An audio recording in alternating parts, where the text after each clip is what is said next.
Arsenal fans have got to be the worst fans in the world. I used to think Man United fans were bad. They're not. Some of the Man United fans are actually realistic. The only Arsenal fan which I have seen who actually speaks sense is Yardman.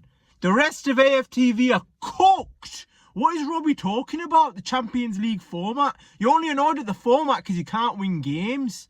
You lost to Inter Milan 1-0 due to a penalty and they parked the bus, so you know exactly how Man City feel when they played you at home. You know how Liverpool felt when they played you in the second half. You also got your medicine against Newcastle. You're trying to bring in these new tactics, trying to change something up to try and win a league, but it's a detriment. It doesn't work. The way you played football, the way you guys were successful, was firstly when you didn't have any injuries, and secondly was when your players were playing football. You're not playing football. You're playing dark arts and it's not working. You can only play that methodology when it works, when you come away with the 3 points. Jose Mourinho came here to England and did that, but he did it successfully and won leagues and Champions Leagues. You, Mikel Arteta, are no Jose Mourinho. Far from it. You're not even Ten Hag, because Ten Hag had a worse dressing room than what you've got. You have better players. Ten Hag may have spent more money, but he doesn't have better players.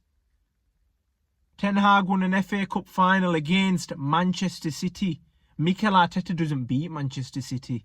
He only beats them when it doesn't matter. You lot crumble under the pressure. That's what you can't admit. Arsenal fans cannot admit they crumble under the pressure. That's why you've won 0 Champions Leagues. That's why you haven't sniffed a league in years. Yeah, I'm a Liverpool fan. We've only won 1 league in the past few years, but at least we've beaten City to it. At least when we had our shot, we won it. At least we won a CL. At least we've won 5 CLs. Maybe 6. We've beaten AC Milan, we've beaten the top teams. Even when we were at a disadvantage, we didn't complain. We were 3-0 down at half-time, still got the job done with Sami Hyypiä, Traore at the back, Schmeichel. These guys are nobodies compared to the team that Arsenal have got now. How are you coming out with excuses saying it's the Champions League format? If you were top of the Champions League, the format wouldn't matter. None of it would. You guys aren't playing football and you can't point the finger at who needs to be pointed the finger at, which is Mikel Arteta. That's whose fault it is. I don't care if he came second in the league. Ole Gunnar Solskjaer came second in a league. He didn't get the benefit of the doubt. Mikel Arteta came second in the league twice and he gets complimented for being a loser. Which other manager in the Premier League gets complimented for being a loser? Nobody. Unai Emery's gassed up because he wins. And when he loses 3 on the trot, he gets the criticism he deserves.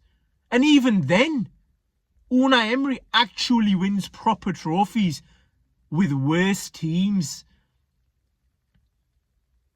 You've got Saliba. You're not getting a centre-back like that again. Ever. I don't think Arsenal are getting that calibre of a centre-back for years to come. Not in our generation. No flipping way. That's Van Dijk-esque. He might be similar to Van Dijk in his prime. He's rapid. He's strong. He's big. He's French. The price tag. Everything, and you guys went too light in the summer. You should have gone heavy. You should have gone guns blazing. Man City had charges. Man City aren't the same this season. They're there for the taking. There's no De Bruyne. There's no Rodri. They're there for the taking. And you guys bottle it every single time. You guys might make up that gap in the title race. Maybe Liverpool will drop points. Maybe Man City will drop points because it's a harder league this season. But even then, when push comes to shove and you need 11 players on the pitch, you don't have the discipline to even keep 11 players on the pitch. You can't do the basics right. Trossard begging for starts. He's got his starts. So what's he doing? What is he doing? Saying Saka's this star boy, Saka's insane. At one point I was hearing Saka's better than Salah. What has Saka done? overrated gas just because he's performing week in, week out to be a loser. You guys got to get your head straight. Yardman has a winner's mentality. He's seen them win. That's why he's like, no, this isn't it. Arteta out. This isn't it. We don't want a manager who fights for second place. No. It doesn't matter what the manager says. It's about his actions. And if the actions aren't proving it on the pitch, and if you can't get first place in a league or the Champions League, then I'm afraid it's time for Mikel Arteta to go. Because he wasn't the best of players. And he's a better manager than he was a player, but I still don't think he's top tier. Because how can a different manager, Arne Slot, come in to a team which is worse than Arsenal and perform better?